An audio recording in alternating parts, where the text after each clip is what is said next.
ఇంతవరకు కూడా మన ప్రభువుని ఆరాధించాము ఆరాధన వర్తమానం ద్వారా. ఇప్పుడు మన ప్రభు మనకేమై ఉన్నారు అనేటువంటి మాటలు విన్నాము. ఇప్పుడు కొన్ని మాటలు మనం చదువుకుంటాం. యెషయా గ్రంథం 31వ అధ్యాయము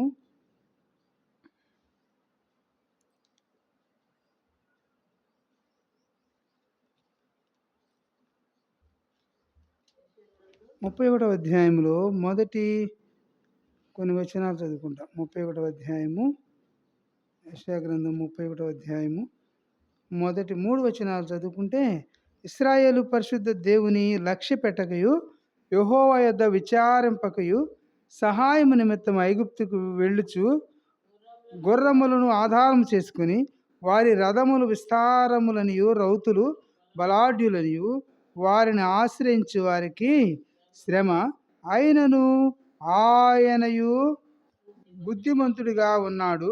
మాట తప్పక దుష్టుల ఇంటి వారి మీదను కీడు చేయు వారికిని తోడ్పడు వారి మీదను ఆయన లేచును. ఐగుప్తీయులు మనుషులే గాని దేవుడు కారు. ఐగుప్తీయుల గుర్రములు మాంసములే గాని ఆత్మలు కావు.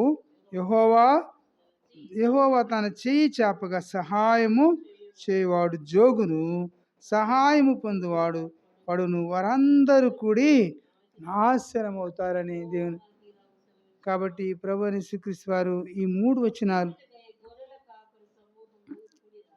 తప్పించుకోవటకై గొర్రెల కాపుల సమూహము కూడిరాగా సింహము కొదమ సింహము వారి శబ్దమునకు భయపడకయు వారి కేకలకు అధైర్యపడకయు తనకు దొరికిన దానిని మీద గర్జించున్నట్లు సైన్యములకు అధిపతి యెహోవా యుద్ధము చేయుటకై సియోను పర్వతం మీదికిని దాని కొండ మీదికిని దిగి వచ్చును. కాబట్టి ఇక్కడ ప్రాముఖ్యమైనటువంటి తలంపులు మనం గమనిస్తూ వచ్చినప్పుడు ప్రభు అంటున్నాడు, ఇశ్రాయేలు పరిశుద్ధ దేవుని లక్ష్య పెట్టకయు యెహోవా యొద్ద విచారింపకయు. కాబట్టి మన ఈ మధ్యాహ్న కాలంలో ఈ హెచ్చరిక వర్తమానంలో ఇశ్రాయేలు పరిశుద్ధ దేవుణ్ణి ప్రభు యేసుక్రీస్తు వారిని మరి లక్ష్య పెట్టకుండా ఆయన యొద్ద విచారణ చేయకుండా ఉన్నావేమో.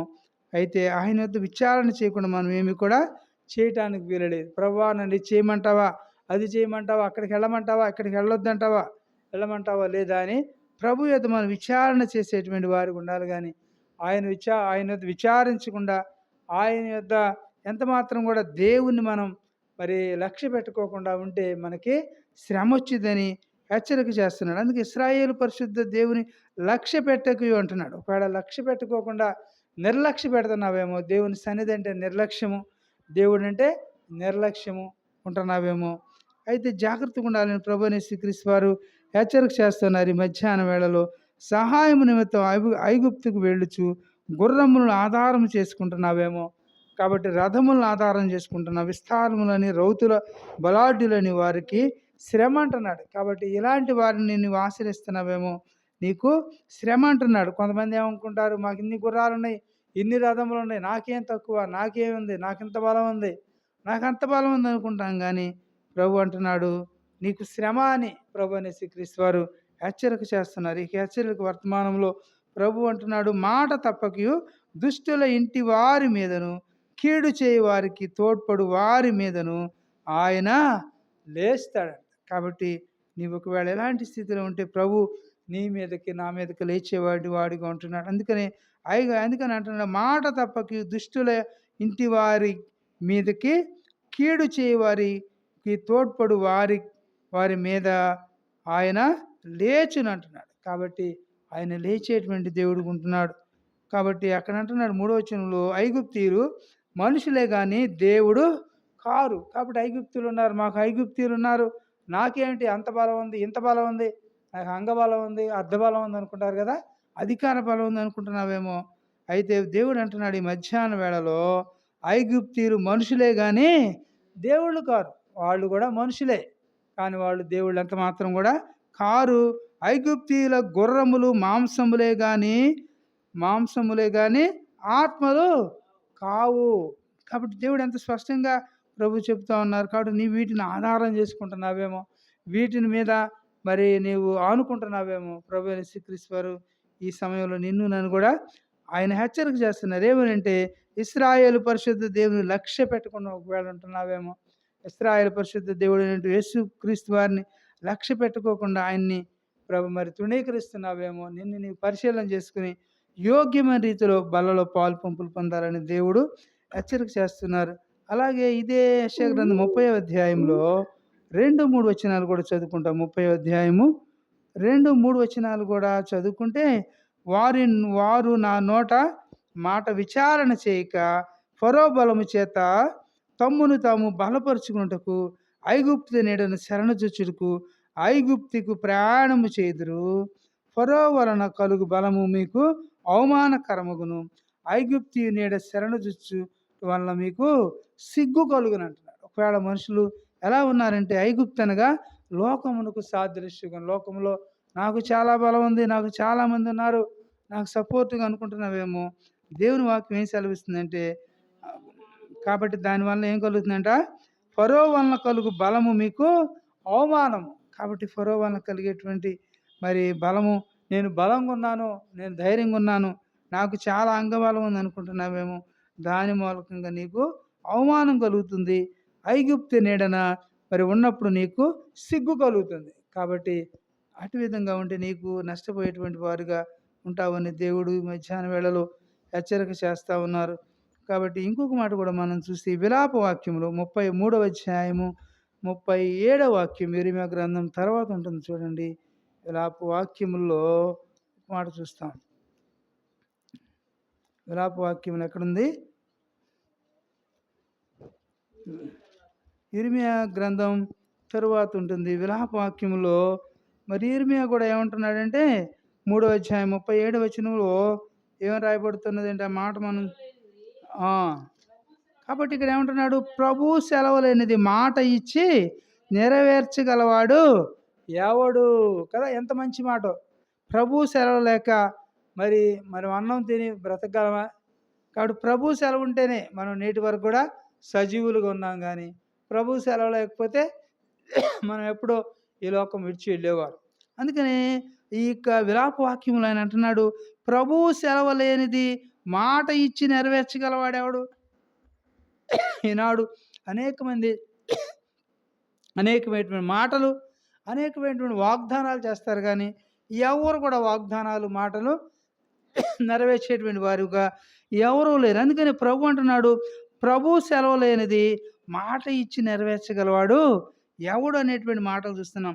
కీర్తన గ్రంథం 33వ సంకీర్తన 9వ వచనం చూస్తే, 33వ సంకీర్తనలో మనం చక్కగా చూస్తామండి ఈ మాటని. 33:9లో చూస్తాము. ఆ మాటలు ఏం రాబడింది? ఆయన మాట సెలవీగా దాని ప్రకారం ఆయన ఆజ్ఞాపింపగానే కార్యము స్థిరపరచబడింది. కాబట్టి ప్రభువైన యేసుక్రీస్తు వారు మాట ఇచ్చినప్పుడే, మరి ఆయన మాట ఇచ్చినప్పుడు ఇంకా ఏం అక్కడ ఆ మాట స్థిరపరచబడుతుంది. ఆ యొక్క మాటని ఇచ్చి నెరవేర్చి యెహోవా అని దేవుని గురించి. కాబట్టి ప్రభు అన్నాడు, ఆయన మాట సెలవీగా దాని ప్రకారం ఆయన ఆజ్ఞాపింపగానే కార్యం ఏం చేయబడుతుందంట? స్థిరపరచబడుతుంది. ఏ కార్యమైనా కూడా మరి ఆయన మాట ఇచ్చినప్పుడు ఆ యొక్క మాట తప్పక నెరవేరేదిగా ఉంటుంది. కానీ మన మాటలు అబద్ధం మాటలు కదా. ఇవాళ ఒక మాట మాట్లాడతాం, రేపు మాట మాట్లాడతాం. మనం మాట నిలకడ లేనటువంటి వారము, మనము అబద్ధికులు ఒక మాట చెప్పాలంటే కదా. అయితే దేవుడు అబద్ధమాటుకు ఆయన మానవుడు కాడు, ఆయన నరపుత్రుడు కాడు. కాబట్టి ప్రభువుని గురించి చెప్పబడినటువంటి మాటలు మనం పరిశుద్ధ గ్రంథంలో చూస్తున్నాం. సామెతల గ్రంథం 19:21లో కూడా చూస్తే, 19వ అధ్యాయము సామెతల గ్రంథం 19వ అధ్యాయం కూడా చదివి సహాయం చేయండి స్పీడ్గా. 19:21 కూడా చదువుకుందాము.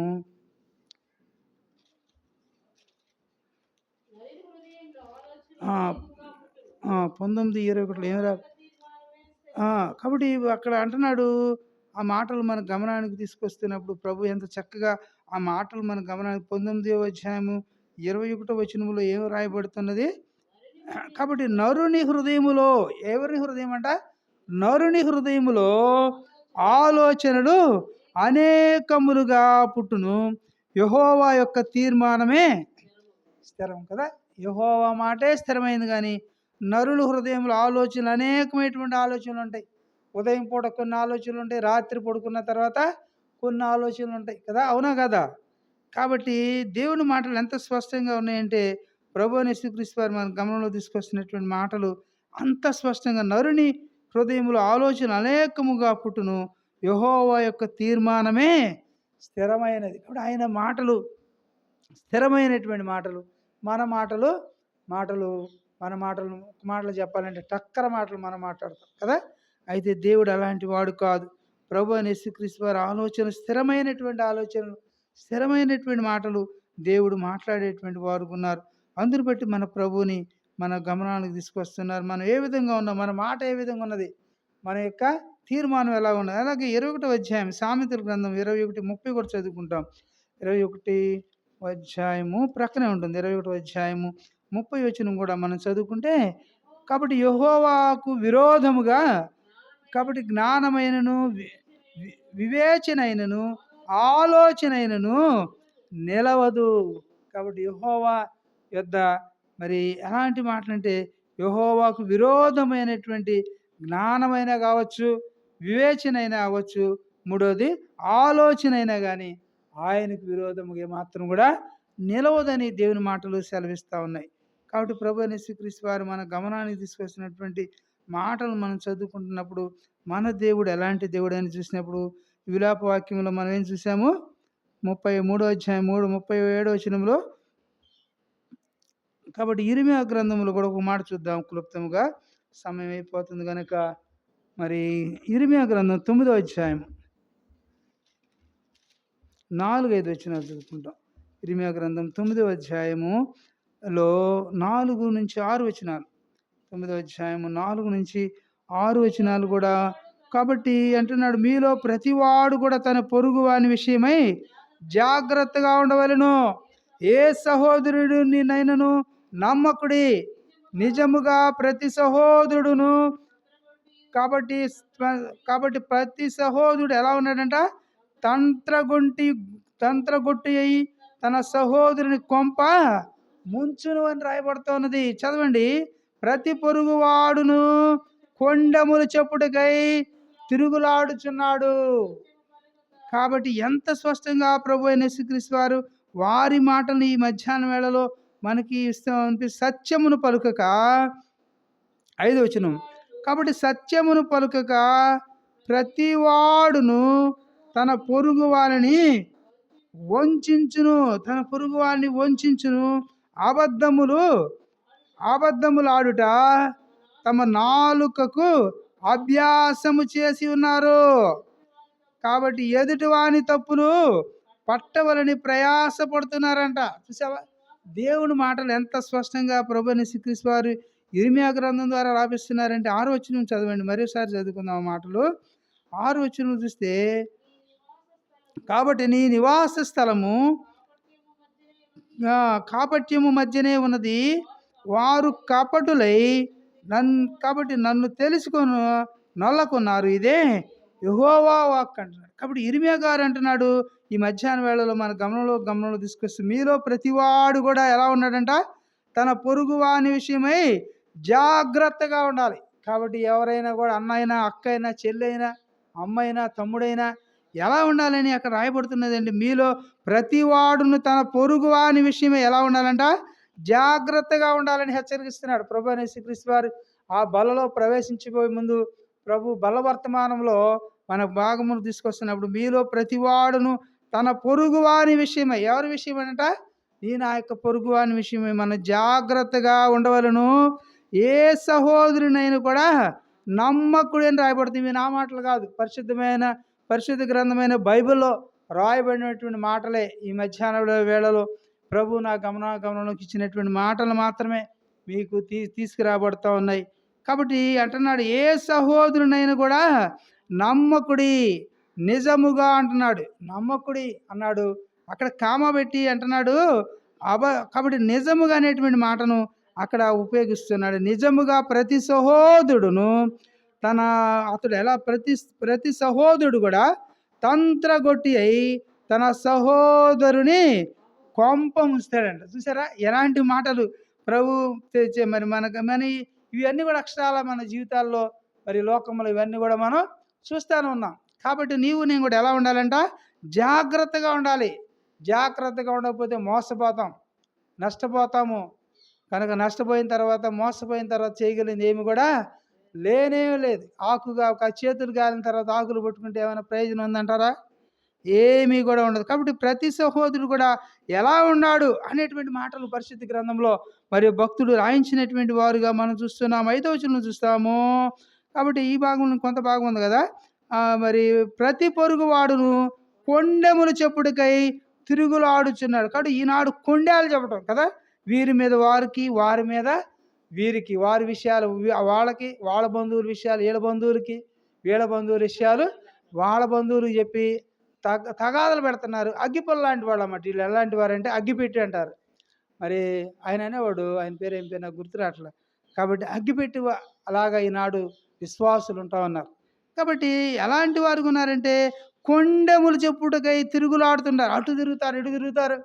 అక్కడ ఒక మాట చెబుతారు, ఆ ఇంటికి వెళ్ళి ఒక చెవిలో ఒక మాట వేస్తారు, ఈ ఇంటికి వెళ్ళి వాళ్ళ ఒక చెవిలో ఒక మాట చెప్పి ఇవన్నీ కూడా కొండాలు చెబుతాను తిరుగుతున్నారంట. కాబట్టి ఇలాంటి చెబుతూ మన విశ్వాసులు అని అనిపించుకోవడం ఎంత మాత్రం కూడా మరి దానికి మన యోగ్యులము కాదు. కాబట్టి మనం పరిశీలించుకుందాం. ఒకవేళ ఎలాంటి స్వభావం కలిగి ఎలాంటి వారుగా ఉంటూ విశ్వాసివని నువ్వు చెప్పుకుంటూ విశ్వాసిగా నువ్వు చలామణి అవుతున్నావు ప్రియ సంఘములో, ప్రియ సహోదరుడ సహోదరి, నిన్ను పరిశీలించుకో, పరీక్షించుకో. దేవుడు నీతో మాట్లాడుతున్నప్పుడు ప్రభు మాటకు లోబడు. కాబట్టి ఒకవేళ ఈ విధంగా ఉన్నావేమో, నీవు బలలో ప్రభు అయిన యేసుక్రీస్తు వారి శరీరము సాదృశ్యంగా ఉన్న రొట్టెలో, ఆయన రక్తమునకు సాదృశ్యంగా ఉన్న ద్రాక్షారసములో పాలు పంపులు పొందే ముందు ప్రతివాడు కూడా కొండెములు చెప్పుడుకై తిరుగులాడుచున్నాడు అని దేవుని మాటలు చెప్తుంది. కాబట్టి కొండలు చేద్దాం. వారి బంధువులకి మాటలు వీళ్ళకి, ఆ వీళ్ళ బంధువుల మాటలు వాళ్ళకి చెప్పి వాళ్ళకి వీళ్ళకి మధ్య తగాదలు పెట్టేటువంటి వారు ఈనాడు ఎంతోమందిని మనం చూస్తూ ఉన్నాం. కాబట్టి 5వ వచనంలో చూస్తే సత్యము పలుకువాడు సత్యమును పలుకక ప్రతివాడు తన పొరుగు వానిని వంచిస్తా ఉన్నాడు. అవునా కదా? కాబట్టి సత్యమును పలుకక ఈనాడు ప్రతివాడు కూడా, ఒకడని కాదు, ప్రతివాడు అని రాయబడుతుంది అన్నమాట. ప్రతివాడును తన పొరుగు వానిని వంచుచు ఏం చేస్తున్నాడు? అబద్ధములాడుట తమ నాలుకలకు. కాబట్టి ఈ మాటలన్నీ కూడా నాలుగుకి రాపిస్తున్నారు. ఇవన్నీ కూడా నాలుగుకి రాస్తా ఉన్నారు అబద్ధాలు.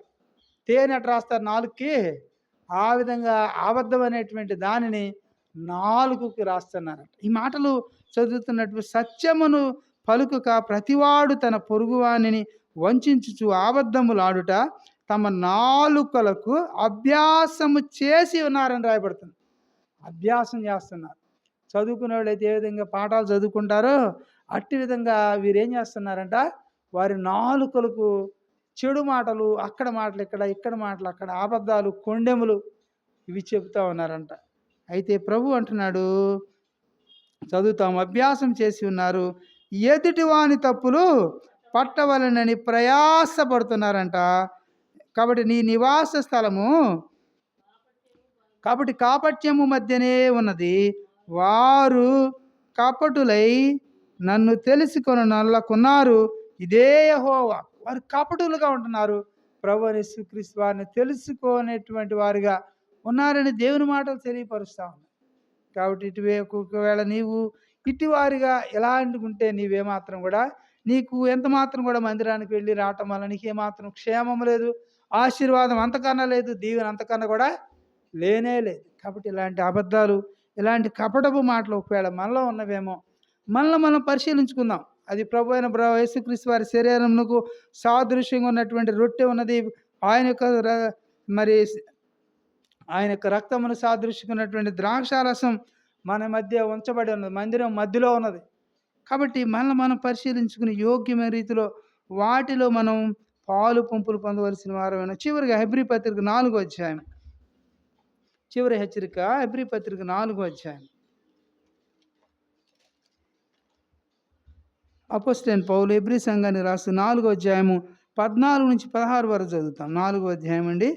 4వ అధ్యాయం చూడండి, మా పరిశుద్ధ గ్రంథాల్లో ఎన్నో 14 వచనం నుంచి 16 వచనం వరకు కూడా చదివితే, ఆకాశ మండలం గుండా వెళ్ళిన దేవుని కుమారుడైన యేసు అను గొప్ప ప్రధాన యాజకుడు మనకు కలిగి ఉన్నాడు గనుక మనము ఒప్పుకున్న దాన్ని గట్టిగా చేపట్టుదము. మన ప్రధాన యాజకుడు మన బలహీనతల యందు మనతో సహానుభవము లేనివాడు కాడు గాని సమస్త విషయముల్లోనూ మన వలె శోధింపబడినను ఆయన పాపము లేనివాడిగా ఉండెను గనుక మనము కనికరింపబడి సమయోచితమైన సహాయము కొరకు కృప పొందునట్లు ధైర్యముతో కృపాసనమునకు మనము చేరాలి. కాబట్టి ధైర్యముతో నేను బల్లను తీసుకుంటాను, ఆయన శరీరాన్ని తీసుకుంటాను, ఆయన రక్తంలో పాలు పంపులు పొందుతాను అనేటువంటి నిశ్చయత, ధైర్యం ఎలా వస్తుందంటే మనలో తప్పులు లేనప్పుడు, మనలో ఎలాంటివి ద్వేషము, కోపము ఏవి కూడా లేనప్పుడు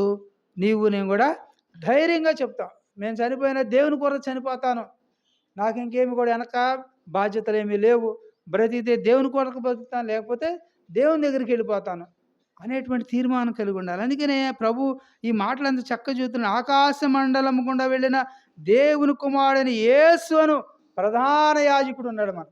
మన యొక్క ప్రధాన యాజకుడు ఎవరంట? ప్రభు అయిన యేసు ఉన్నాడని ఉన్నాడు. కనుక మనం ఏం చేయాలంట? మనకు కలిగి ఉన్నాము కనుక మనము ఒప్పుకున్న దాన్ని గట్టిగా పట్టుకో. కాబట్టి మన ప్రాముఖ్యమైన తలంపు ఏంటంటే, మనం ఏవైతే ఒప్పుకుంటున్నామో అది గట్టిగా పట్టుకుందాం. మన ప్రాణం పోయే వరకు కూడా మనము ఆకలి కొరకు నీతి కొరకు ఆకలి దెప్పులు గలవారు ధన్యులు, వారు తృప్తిపరచబడతారంట. కాబట్టి ఆకలి కొన్నా కూడా పాపం చేయమాకండి, తప్పు చేయమాకండి, దొంగతనం చేయమాకండి, దేవునికి నమ్మకంగా ఉండండి. పొరుగువాని మనం ఆశించకూడదు. మన ఒక అతని సహోదరుడు చెప్తున్నాడు, అయ్యా కన్ని మొక్కజొన్న కండ్లు ఉన్నాయి, వాడందరూ విసిగిపోతున్నారు, ఆ రైతు ఎంత కష్టపడి పండించాడు కదా, అంత పెరివేసి పండించాడు, వాళ్ళు ఆ విధంగా కోసుకెళ్తున్నారయ్యా, అది ఎంత మాత్రం అని అంటున్నాడు. కాబట్టి నేను కూడా ఎవరికి కూడా మనం ముట్టుకునేటువంటి వారు ఉండకూడదు. కాబట్టి ప్రభు అంటున్నాడు, నీకు కలిగిన దాన్ని నువ్వు గట్టిగా చేపట్టు. కావాలంటే నీకు ఏదైనా కావాలంటే కొనుక్కుని తిను, లేకపోతే ఒకరిని అడిగితే వాళ్ళు ఇస్తారు, కానీ దొంగతనాలు మాత్రం చేసుకోమాకు.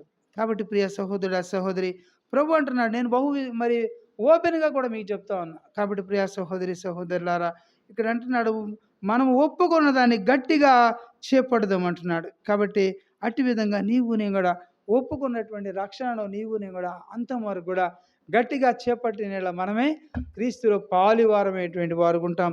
కనుక అలా లేకపోతే నేను కూడా ఎంత భక్తి చేసినా కూడా అది వ్యర్థమే. కాబట్టి నా భక్తి అనేకులకి మరి దేవునికి భయంకరంగా నేను ఉండాలి. కానీ నన్ను చూసిన వారు వాళ్ళదేమంటారు, వీళ్ళు ప్రార్థనకి వెళ్తారు, రేపు వాళ్ళ వీళ్ళే తీసుకుంటారా అనేటువంటి వారికి సాక్షి ఉండకూడదు. కాబట్టి నా సాక్ష్యం అలాంటి వారిగా ఉంటే మనం నష్టపోతాం, మన దేవునికి అవమానం వస్తుంది, ఆయనకు సిగ్గు తెచ్చేటువంటి వారికి ఉంటాం. కాబట్టి అలాంటి విషయాలు మన చేతులు గట్టిగా మనం కట్టేసుకుందాం. కాబట్టి అట్లాంటి వాటిని మన చేతులు ముట్టుకోకూడదు, కాని స్థలాలకు మనం కాళ్ళు పరిగెత్తకూడదు. కనుక మన కాళ్ళు కూడా కట్టేసుకుందాం. కాబట్టి ప్రభువు మనకిచ్చినటువంటి దాన్ని మనం ఒప్పుకున్నటువంటి దాన్ని నిశ్చలముగా పట్టుకోవాలంటే మనలో గట్టి తీర్మానం ఉండాలి.